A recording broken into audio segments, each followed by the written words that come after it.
जय माता दी, जय मां ललितांबिका। कैसे हैं आप सभी? मैं उम्मीद करता हूं आप सभी स्वस्थ होंगे और आनंदित होंगे। भगवती जगदम्बा की कृपा आप और आपके संपूर्ण परिवार पर निरंतर बरस रही होगी। तो आज जो हम जानकारी लेके आए हैं वो इस विषय पे लेके आए हैं कि गुप्त नवरात्रि में दुर्गा चालीसा की साधना कैसे करें। तो आज हम इस विषय में आपको संपूर्ण जानकारी देंगे, जिसको करके आप भगवती दुर्गा की असीम अनुकंपा प्राप्त कर सकते हैं। बहुत ही सरल और साधारण साधना है। किसी भी प्रकार का भय चिंता करने की आवश्यकता नहीं। इस साधना में गुरु का होना आवश्यक नहीं है। आपको किसी भी प्रकार से कोई भी पीड़ा कष्ट नहीं होगा। इस साधना के बहुत दिव्य अनुभव हैं, बहुत दिव्य लाभ हैं, वो भी वीडियो में आगे आपको बताएंगे। तो जानकारी पसंद आए तो वीडियो को एक लाइक अवश्य कर दें, कमेंट में जय माता दी लिखें। चैनल पर आप पहली बार आए हैं तो चैनल को सब्सक्राइब कर लें, क्योंकि मैं इसी प्रकार की रोचक और ज्ञानवर्धक जानकारी लेके आता रहता हूँ। ज्यादा से ज्यादा वीडियो को शेयर करें। आइए वीडियो को शुरू करते हैं। जो भी व्यक्ति दुर्गा चालीसा की साधना करते हैं उनको क्या क्या लाभ होते हैं, इस साधना का क्या चमत्कार है और इस साधना के क्या अनुभव हैं। तो देखिए, सबसे पहली बात तो जो दुर्गा चालीसा की साधना करता है ऐसे व्यक्ति को भगवती जगदम्बा की कृपा प्राप्त होती है। सभी प्रकार से उसकी सुरक्षा होती है। माँ की सभी शक्तियां, माँ की योगिनियां, माँ की सेविकाएं ऐसे व्यक्ति की रक्षा करती हैं सभी प्रकार से। जो दुर्गा चालीसा की साधना करते हैं ऐसे व्यक्तियों के जो शत्रु होते हैं उन शत्रुओं का समन होता है। उन शत्रुओं से उस व्यक्ति को छुटकारा मिलता है। चाहे वो कैसे भी शत्रु हों, जिनको आप जानते हैं, चाहे वो शत्रु हैं या आपके गुप्त शत्रु हैं जिनके बारे में आपको नहीं पता, लेकिन वो फिर भी आपके शत्रु हैं। वो आपसे शत्रुता रखते हैं, आपके लिए कुछ ना कुछ करते रहते हैं।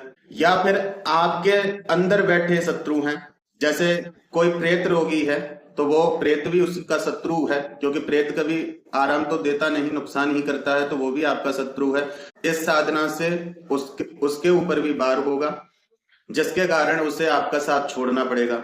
यदि आपके पितृ प्रेत योनि में हैं और वो आपको कष्ट दे रहे हैं तो इस साधना से उनको भी संतुष्टि होगी और वो अपनी प्रेत योनि से मुक्त होंगे। इस साधना को करने से यदि आपकी कुलदेवी आपके ऊपर किसी भी प्रकार से रुष्ट हैं तो आपकी कुलदेवी की भी कृपा आपको प्राप्त होगी, वो भी आपके ऊपर प्रसन्न होंगी। आपके अंदर बैठे जो विकार हैं, काम, क्रोध, मद, मोह, लोभ, मत्सर, इन विकारों का भी समन होता है। इन विकारों को भी भगवती आपसे दूर करती हैं, आपको भक्ति प्रदान करती हैं और आपकी सभी मनोकामनाओं को पूर्ण करती हैं। धन की समस्या जो चल रही है आपके साथ, उसमें भी आपको लाभ होता है। कोई व्यापार, नौकरी, व्यवसाय जो भी है आपका, उसमें भी आपको सफलता प्राप्त होती है। कहने का तात्पर्य यह है कि ये साधना अपने आप में बहुत दिव्य है। सभी प्रकार से आपकी रक्षा होती है, आपके घर की रक्षा होती है, आपके परिवार जनों की सुरक्षा होती है। भगवती की दया दृष्टि आपके ऊपर हो जाती है। इस साधना में आपको भगवती के दर्शन तक प्राप्त हो सकते हैं यदि आपका भाव और प्रेम सच्चा रहा तो। और सभी प्रकार की नकारात्मक शक्तियों से आपकी सुरक्षा होती है। सभी प्रकार के जो तंत्र हैं वो टूट जाते हैं। भगवती की सेविकाएं हैं, वो इन सभी तंत्रों को भस्म कर देती हैं। तो इस साधना के बहुत ही चमत्कारी दिव्य अनुभव है। आपको कंजिका रूप में माँ दर्शन दे सकती हैं, माँ का सिंह आपको दर्शन दे सकता है, या माँ स्त्री स्वरूप में आपको दर्शन दे सकती हैं। तो अब जानते हैं कि इस साधना को करना कैसे है, क्या विधि रहेगी और किस तरीके से इस साधना को पूर्ण करना है। देखिए, पहली बात तो गुप्त नवरात्रे हैं। गुप्त नवरात्रे अपने आप में बहुत ही दिव्य हैं। गुप्त नवरात्रों में की हुई साधना बहुत शीघ्र फलदायी होती है, क्योंकि ये 9 दिन नहीं, इस पर्व को 10 दिन मनाया जाता है, क्योंकि ये 10 महाविद्याओं के लिए प्रयोग होता है। इसमें जो शक्ति किसी साधना से उठती है वो बहुत प्रचंड उठती है और शीघ्र फलदायी होती है। तो ये गुप्त नवरात्रि में आप ये साधना कर सकते हैं। करना कैसे है, ध्यान से सुनिए। कोई भी कमेंट में ये मत कहना कि ऐसा नहीं है तो हम ऐसा कर सकते हैं।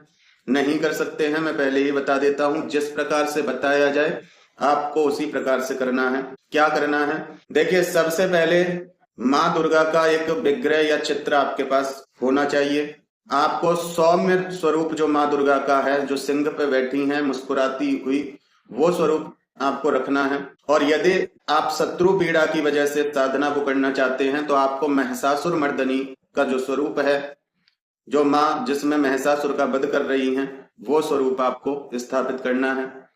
आप चौकी लगाना चाहते हैं तो चौकी लगा सकते हैं, नहीं तो आप मंदिर में ही माँ को आसन देके विराजमान कीजिए। घर के मंदिर में आसन देके विराजमान करने के बाद आपको एक मिट्टी का कलश भरना है।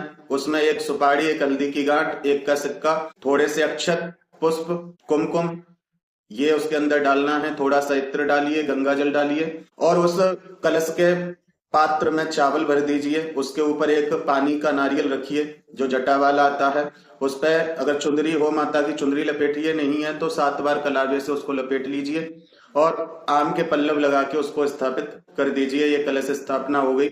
इसके बाद आपको और कुछ नहीं करना है, ना ज्वारे बीजने हैं, ना कुछ करना है। आपको क्या करना है, अखंड ज्योत आप जलाएंगे। अखंड ज्योत आपकी देसी घी की जलेगी और मिट्टी के पात्र में जलेगी। मिट्टी का एक बड़ा सा सकोरा ले लीजिए, उसमें जलाइए। उसमें क्या होता है कि आपकी ज्योति बुझने का डर नहीं होता है। और पहले ही बता देता हूं, उसमें घी आपका बहुत खर्च होगा, तो कम से कम 3 से 4 किलो घी आपके पास होना चाहिए। और यदि इतनी सामर्थ्य नहीं है तो आप जितने समय जाप करेंगे उतने समय आप ज्योत जलाएं। तो आप इस प्रकार से भी कर सकते हैं, नहीं तो मैं तो यही कहूंगा थोड़ा सा खर्च कर लीजिए और माँ के लिए 9 दिन अखंड ज्योत को प्रज्वलित कीजिए, क्योंकि वो 9 दिन जो ज्योति विराजमान होती है वो स्वयं भगवती विराजमान होती हैं और 9 दिन में वो आपकी सभी समस्याओं को और परेशानियों को जड़ से खत्म कर देती हैं। तो इसलिए 2-4 हजार रुपए खर्च करने में कोई परेशानी नहीं। वैसे भी तो आप बहुत लोगों के पास जाके लाखों रुपए खर्च करते हैं, तो माँ के लिए 2-4 हजार रुपए खर्च करना कोई बड़ी बात नहीं। तो इसलिए मैं तो यही कहूंगा कि आप 9 दिन के लिए अखंड ज्योत स्थापित करें। उस अखंड ज्योत में आपको थोड़ा सा कुमकुम डालना है, 2 लौंग डालनी है, 2 इलायची डालनी है, 1 सुपारी डालनी है और 2-4 मिश्री के दाने डाल दीजिए। ये पहले दिन ही डालना है, फिर आपको रोज नहीं करना, केवल उसमें घी डालना है। और इतना बड़ा पात्र आपको लेना है कि आप सुबह भर दो तो शाम तक चले और शाम को भर दो तो सुबह तक चले। तो आपकी अखंड ज्योत 9 दिन में, 10 दिन में बुझेगी नहीं। लंबी बत्ती डालिए, 1.25 हाथ अपने हाथ से नाप लीजिए और उसको बटकर उस कलावे की बत्ती आपको जलानी है। और जब आगे फूल बन जाए तो चिमटी से उसको सरका दीजिए। इस प्रकार आप अगर अखंड ज्योत जलाते हैं तो आपकी ज्योत नहीं बुझेगी। बस आपको इतना करना है, भगवती का पूजन वगैरह कर लेना है। आपका आसन लाल रहेगा, आपके वस्त्र लाल रहेंगे। भगवती का आप जैसे भी पूजन कर सकते हैं, पंचोपचार, दसोपचार, षोडशोपचार, जिस प्रकार से कर सकते हैं उस प्रकार से रोज आपको पूजन करना है। पूजन करने के बाद फिर आपको 108 दुर्गा चालीसा का पाठ करना है। उससे पहले आप संकल्प ले लीजिए, जिस लिए आप कर रहे हैं उसके लिए आप संकल्प लीजिए। अपना नाम, अपना गोत्र, अपने जगह का नाम, अपने पिताजी का नाम। ये लेने के बाद माँ से प्रार्थना कीजिए कि भगवती मैं आपकी ये दुर्गा चालीसा की साधना करने जा रहा हूँ या जा रही हूँ, मेरी ये कामना है, इस कामना को पूर्ण करने की कृपा करें। आपके जो जो कामना हो वो आप बोल सकते हैं, नहीं तो सबसे अच्छा है कि आप माँ को ये बोल दो, माँ जो आपको मेरे लिए उचित लगे आप वो मुझे प्रदान करें और मेरे परिवार के ऊपर आपकी सभी प्रकार से दया दृष्टि रहे, मेरी सभी परेशानियां दूर हों। केवल आप इतना संकल्प करेंगे, इतने में आपका सारा संकल्प हो जाता है। फिर कोई और अलग से कुछ कहने की आवश्यकता नहीं पड़ती, क्योंकि आपने बोल दिया मेरी सभी परेशानियां नष्ट हो, तो वो परेशानी आपकी नष्ट होंगी, चाहे वो पितरों की वजह से हो, कुलदेवी की वजह से हो, ग्रह नक्षत्र इनकी वजह से हो, या नकारात्मक शक्तियों की वजह से हो, तंत्र से, मंत्र से, भूत से, प्रेत से, अविचार क्रिया कोई भी हो, समस्त परेशानी में सभी परेशानी आ जाती हैं। तो आप इस प्रकार से संकल्प ले लीजिए। 108 पाठ आपको दुर्गा चालीसा के करने हैं। एक बात ध्यान से समझ लीजिए, आपको जितना हो जल्दी आसन पर बैठ जाना है और नियम यही है कि एक ही समय पर बैठना है। ऐसा नहीं कि आज 10 बजे बैठे हो, कल दोपहर के 12 बजे बैठ रहे हो, ऐसा नहीं। सुबह 8 बजे तक आपको आसन पर बैठ जाना है। फिर आपको 2 घंटे, 2.5 घंटे, 3 घंटे जो भी कुछ लगे आप 108 पाठ कीजिए। 108 पाठ करने के बाद आप भगवती दुर्गा की आरती कीजिए। आरती करने के बाद माँ से क्षमा प्रार्थना कीजिए। क्षमा प्रार्थना करके माँ को वो जो आपने पाठ किए हैं हाथ में जल लेके क्षमा प्रार्थना करके भगवती को समर्पित कर दीजिए कि माँ जो मैंने पाठ किए हैं वो मैं आपके चरणों में समर्पित करता हूँ या करती हूँ। इस प्रकार करना है। ये आपकी सुबह की पूजा रहेगी। शाम को आपको क्या करना है, अगर आपने ये शाम की जो विधि है ये भी इसी प्रकार से की जिस प्रकार से मैं बताऊंगा, तो 10 दिन के बाद आपके ना तो घर में किसी प्रकार की नकारात्मकता रहेगी, ना आपके शरीर में नकारात्मकता रहेगी। आप सभी तरह से सुरक्षित हो जाएंगे। क्या करना है आपको? हवन करना है।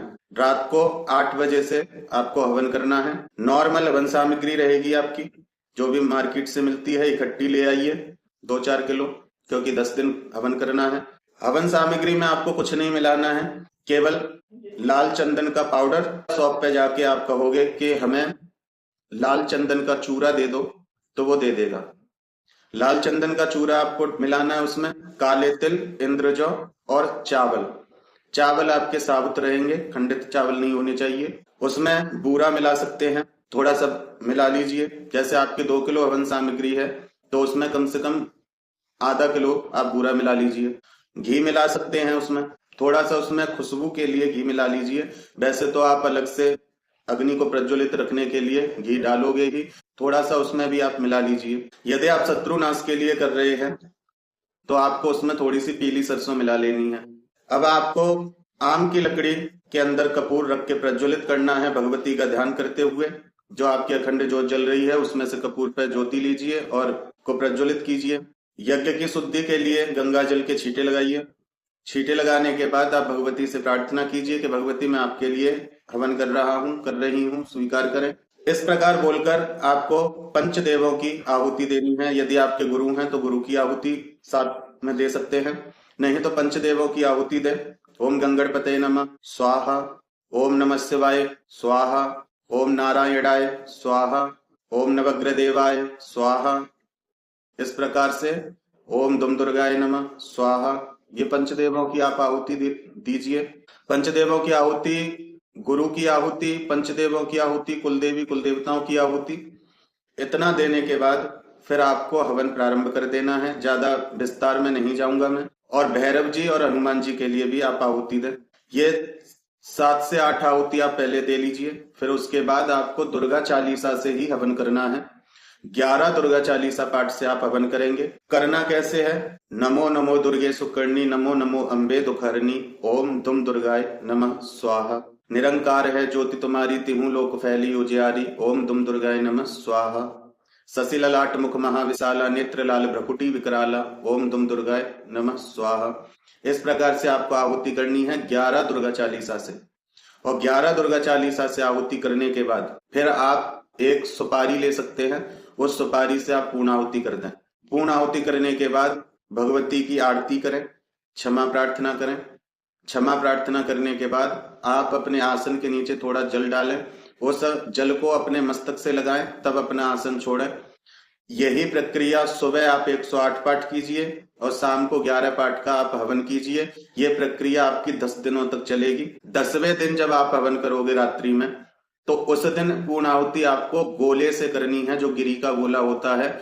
उसमें पंचमेवा, सफेद बर्फी, घी ये भरकर उससे पूर्णाहुति करनी है। पूर्णाहुति करने के बाद उसी प्रकार क्षमा प्रार्थना आरती वगैरह करके भगवती के लिए कुछ भोग बनाइए और भोग बना के भगवती को भोग लगाइए। देखिए गुप्त नवरात्रे हैं तो इसमें सब कुछ गुप्त होता है। तो यदि कोई ब्राह्मण हो उनको आप भोजन करा सके तो करा सकते हैं, लेकिन उनको ये नहीं बताना है कि हम किस चीज का ये कर रहे हैं। अगर आपको नहीं कोई ऐसा मिलता है, कोई ऐसा व्यक्ति है जो सवाल जवाब ज्यादा करेगा, तो आप कुछ ना करें, किसी मंदिर में जाइए और मंदिर में जाकर के वहां कुछ दान दे सकते हैं। जो भी आपकी सामर्थ्य हो, 100, 200, 500 जो भी कुछ हो वो वहां दान कर सकते हैं। नहीं तो कुछ अपने घर से बना के हलवा, चना वगैरह कुछ भी बना के या कुछ फल फ्रूट खरीद के मंदिर में गरीबों को बांट सकते हैं। ये कर सकते हैं, आपको इसका पूर्ण फल मिलेगा। अब देखिए एक चमत्कार और मिलेगा आपको कि जब पहले दिन आप ये करोगे तो आप एक काम और करना। एक पानी का नारियल, उस पर 7 बार कलावा लपेट के उसको टीका लगा के कुमकुम हल्दी का अपने माथे से उसको लगाना है इस प्रकार से। और माँ से प्रार्थना करनी है कि माँ ये भेंट स्वीकार करें, और वो माँ के पास सामने रख देनी है। वो 10 दिन तक नारियल ऐसे ही रहेगा।